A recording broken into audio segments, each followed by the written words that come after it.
Assalamualaikum warahmatullahi wabarakatuh. Salam sejahtera untuk kita semua. Perkenalkan, saya Bayu Pratama, mahasiswa akuntansi Universitas Cyber Asia, kelas AK208. Izin mempresentasikan tugas UAS untuk mata kuliah Ekonomi Makro, dosen Ibu Lia Amelia Nurhasana, SPD MHum. Materi presentasi yang akan saya ambil pada hari ini yaitu tentang kondisi ekonomi dan neraca perdagangan Italia pada tahun 2024. Saya akan membahas dari segi seberapa besar ekonomi dan juga prospek kedepannya untuk negara Italia di tahun 2024. Yang pertama yaitu tinjauan umum dan kondisi ekonomi Italia. Yang kedua, sektor ekonomi utama di tahun 2024. Ketiga, neraca perdagangan dan ekspor. Dan keempat, tantangan ekonomi dan prospek masa depan. 1. Tinjauan umum kondisi ekonomi Italia. Pertumbuhan PDB. Yang pertama, investasi domestik. Tentang peningkatan investasi dalam sektor infrastruktur dan teknologi mendukung pertumbuhan ekonomi yang stabil. Kedua, ekspor kuat. Permintaan tinggi terhadap produk Italia seperti barang manufaktur dan agrikultur mendorong kontribusi signifikan terhadap pendapatan domestik bruto (PDB). Ketiga, kebijakan fiskal. Kebijakan pemerintah yang bersifat pro-investasi mendorong pengeluaran dan menciptakan lingkungan bisnis yang kondusif. Berikutnya, tren inflasi dan harga. Yang pertama, kenaikan harga energi. Lonjakan harga energi menjadi salah satu pendorong utama inflasi, mempengaruhi berbagai sektor termasuk transportasi dan manufaktur. Kedua, kebijakan moneter. Bank Sentral Eropa mengambil langkah hati-hati untuk mengendalikan inflasi melalui penyesuaian suku bunga.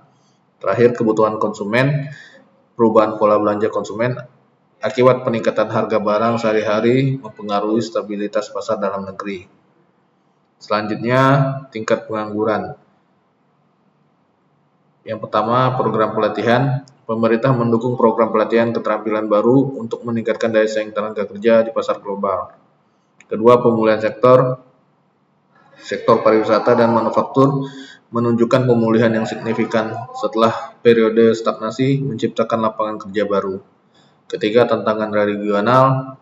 Ketidakmerataan tingkat pengangguran antara wilayah utara dan selatan memerlukan kebijakan yang lebih terfokus pada pengembangan daerah. Yang kedua, yaitu sektor ekonomi utama di tahun 2024. Dari sektor industri, kinerja produksi manufaktur diprediksi mengalami pertumbuhan yang stabil, didorong oleh investasi dalam teknologi industri dan otomasi. Kedua, eksportasi barang. Produk industri Italia seperti barang-barang teknik dan otomotif tetap menjadi komoditas utama ekspor dengan permintaan tinggi dari pasar global. Ketiga, energi terbarukan. Perusahaan mulai berlari ke sumber daya energi yang lebih ramah lingkungan untuk meningkatkan efisiensi produksi sekaligus memenuhi target keberlanjutan Uni Eropa. Dalam sektor pertanian, kontribusi ekonomi, sektor pertanian harus menjadi pilar penting ekonomi Italia, terutama dalam produksi anggur, zaitun, dan produk khas Mediterania. Kedua, tantangan iklim, perubahan cuaca ekstrim, dan kekeringan menjadi hambatan utama bagi hasil panen dan memicu kebutuhan inovasi dalam praktik irigasi.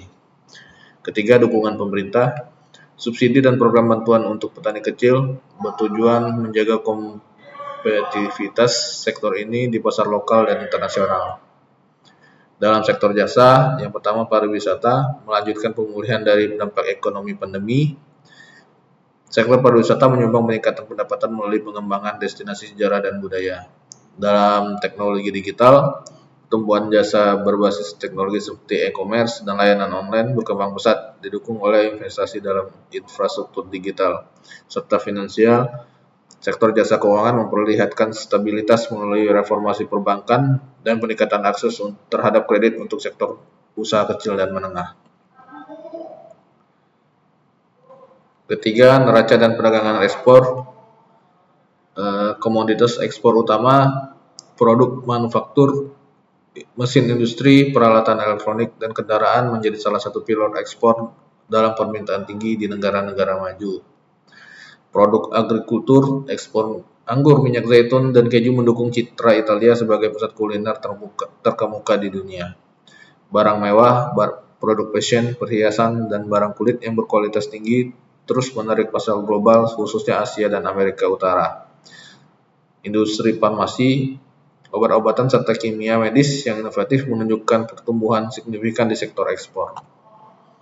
Mitra dagang utama, yang pertama Uni Eropa, negara-negara seperti Jerman, Perancis, dan Spanyol menjadi tujuan utama ekspor, berkat kemudahan perdagangan internal Uni Eropa.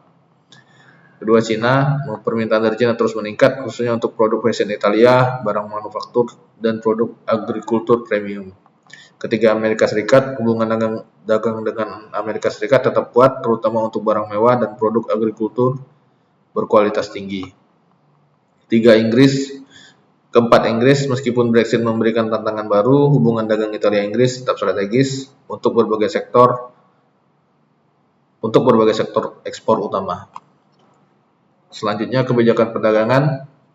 Perjanjian bilateral, Italia semakin memperluas kerja sama bilateral dengan negara-negara di luar Uni Eropa untuk memperkuat posisi ekspornya. Stimulasi ekspor, subsidi dan skema perdagangan baru telah diperkenalkan untuk mendukung eksportir lokal menghadapi perubahan pasar internasional. Kebijakan lingkungan, reformasi perdagangan berbasis lingkungan mendukung ekspor produk yang berkelanjutan sekaligus memenuhi permintaan pasar global. Terakhir, digitalisasi perdagangan, kebijakan untuk mendukung inovasi digital dalam logistik dan pembayaran internasional membantu mempercepat alur dagang Italia. 4. Tantangan ekonomi dan prospek masa depan. Yang pertama, dampak tren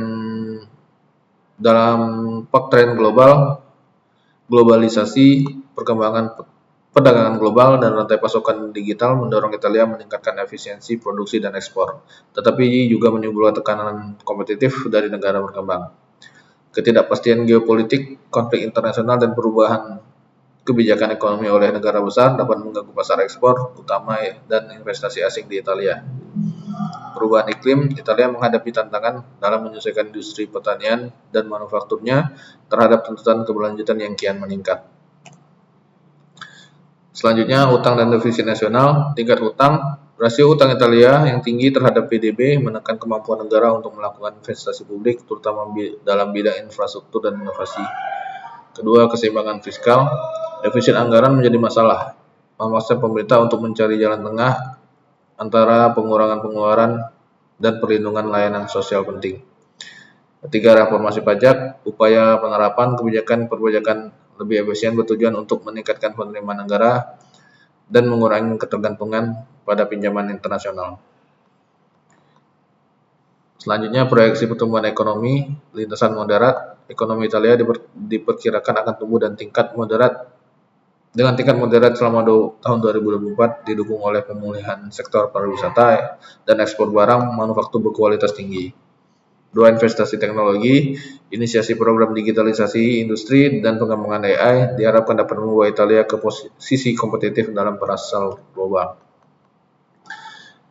3. Pengangguran, tingkat pengangguran diproyeksikan akan menunjukkan penurunan perlahan seiring peningkatan investasi swasta dan pabrik baru di wilayah selatan. Terima kasih, demikian presentasi yang dapat saya sampaikan.